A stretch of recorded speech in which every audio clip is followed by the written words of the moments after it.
ಬೇಕಾಗಿರೋ ಪದಾರ್ಥ ಕರಿಬೇವು, ಹಾಗೆ 1 ಈರುಳ್ಳಿ ಚಿಕ್ಕದು, ಮತ್ತು 2 ಟೊಮ್ಯಾಟೊ ಚಿಕ್ಕದು, ಆಮೇಲೆ ಬೆಳ್ಳುಳ್ಳಿ, ಆಮೇಲೆ ಕೊತ್ತಂಬರಿ, ಹಾಗೆ ಕಟ್ಟನ್ನು ತೆಗೆದಿಟ್ಕೊಂಡಿದ್ವಲ್ಲ ಆ ನೀರು, ಆಮೇಲೆ ಜೀರಿಗೆ ಮತ್ತು ಮೆಣಸನ್ನು ಕೊಟ್ಟಿಟ್ಕೊಂಡಿದ್ದೀನಿ, ಉಪ್ಪು ರುಚಿಗೆ ತಕ್ಕಷ್ಟು, ಹಾಗೆ ನಾನು ಹುಣಸೆಹಣ್ಣನ್ನು ನೆನೆಟ್ಟಿದ್ದೆ, ಸ್ವಲ್ಪ ಕೊಬ್ಬರಿ, ಹೂರ್ಣನ ಸ್ವಲ್ಪ ಆ್ಯಡ್ ಮಾಡಬೇಕು, 1-2 ಸ್ಪೂನ್ ಅಷ್ಟು, ಹಾಗಾಗಿ ಇಟ್ಟಿದ್ದೀನಿ, ಖಾರದ ಪುಡಿ, ಅರಿಶಿನ, ಧನಿಯಾ ಪುಡಿ ಇಷ್ಟೇ.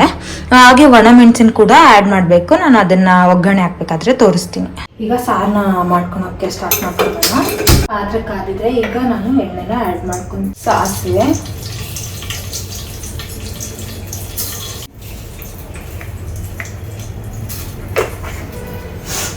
ಒಣಮೆಣಸಿನ್ಕಾಯನ್ನ ಹಾಕ್ಕೊತಾ ಇದ್ದೀನಿ, 2 ಹಾಕ್ಕೊತಾ ಇದ್ದೀನಿ. ಇದೇನಂತ ಖಾರ ಏನಿಲ್ಲ. ಈಗ ಸ್ವಲ್ಪ ಚಟಪಟ ಅಂದಾಗ ಇವನ್ನು ಹಾಕ್ತೀನಿ. ಈಗ ಕರಿಬೇವನ್ನ ಆ್ಯಡ್ ಮಾಡ್ಕೊಳ್ತೀನಿ. ಬೆಳ್ಳುಳ್ಳಿ ಸ್ವಲ್ಪ ಜಜ್ಜಿ ಇಟ್ಕೊಂಡಿದ್ದೀನಿ, ಅದನ್ನು ಕೂಡ ಆ್ಯಡ್ ಮಾಡ್ತೀನಿ. ಈರುಳ್ಳಿನ ಆ್ಯಡ್ ಮಾಡ್ಕೊಳ್ತೀನಿ. ಬೆಂದಿದೆ, ಟೊಮೆಟೊ ಹಣ್ಣನ್ನು ಆ್ಯಡ್ ಮಾಡ್ಕೊಳ್ಳೋಣ.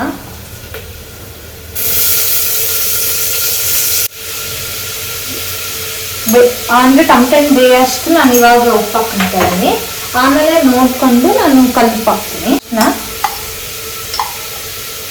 1 ಸ್ಪೂನ್ ಅಷ್ಟು ಹಾಕ್ತೀನಿ, 2 ಸ್ಪೂನ್ ಅಷ್ಟು ಆ್ಯಡ್ ಮಾಡ್ತಾ ಇದ್ದೀನಿ. ಇದು ಕಾಶ್ಮೀರಿ ರೆಡ್ ಚಿಲ್ಲಿ ಪೌಡರ್ ಆಗಿರೋದ್ರಿಂದ ಅಂತ ಏನು ಖಾರ ಇಲ್ಲ, ಹಾಗಾಗಿ ಸ್ವಲ್ಪ ಧನಿಯಾ ಪುಡಿ ನಾನು 2 ಸ್ಪೂನ್ ಅಷ್ಟು ಆ್ಯಡ್ ಮಾಡ್ಕೊಳ್ತಾ ಇದ್ದೀನಿ. 3 ಸ್ಪೂನ್ ಅಷ್ಟು ಆ್ಯಡ್ ಮಾಡಿಕೊಂಡು ಇದು ಚೆನ್ನಾಗಿ ಬೇಯಬೇಕು.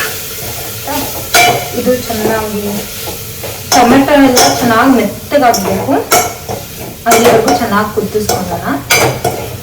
ಈಗ ಟೊಮೆಟೊನೆಲ್ಲ ಚೆನ್ನಾಗಿ ಮೆತ್ತಗಾಗಿದೆ, ಈಗ ನಾನು ಈ ಕಟ್ಟನ್ನು ಆ್ಯಡ್ ಮಾಡ್ಕೊತೀನಿ.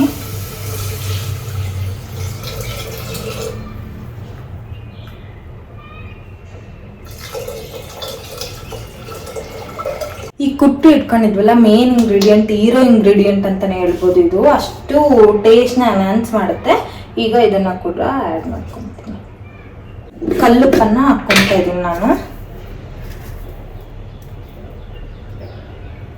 ಇಷ್ಟು ಹಾಕ್ಕೊತೀನಿ ಕಲ್ಲುಪ್ಪು. ಹುಣಸೆ ಹುಳಿನ ಕೂಡ ಆ್ಯಡ್ ಮಾಡ್ಕೊತಾ ಇದ್ದೀನಿ. ಇದರಲ್ಲಿ ಅರ್ಧ ಕಪ್ಪಷ್ಟು ನಾನು ಕೊಬ್ಬರಿನ ಕೂಡ ಆ್ಯಡ್ ಮಾಡ್ತೀನಿ.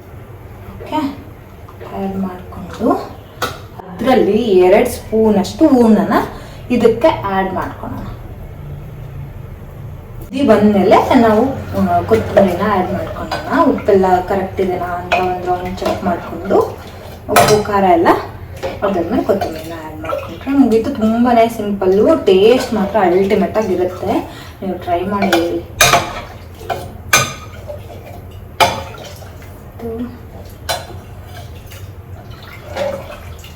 ಕೊತ್ತಂಬರಿನ ಆ್ಯಡ್ ಮಾಡ್ತಾ ಇದ್ದೀನಿ. ರುಚಿಕರವಾದ ಹೋಳಿಗೆ ಸಾಂಬಾರು ರೆಡಿ ಆಗೋಯ್ತು. ತುಂಬಾ ಸಿಂಪಲ್. ನೀವು ಕೂಡ ಟ್ರೈ ಮಾಡಿ, ಹೇಗಿತ್ತು ಅಂತ ಕಮೆಂಟ್ ಮಾಡಿ. ಬಿಸಿ ಅನ್ನದ ಜೊತೆ ಸಖತ್ತಾಗಿರುತ್ತೆ.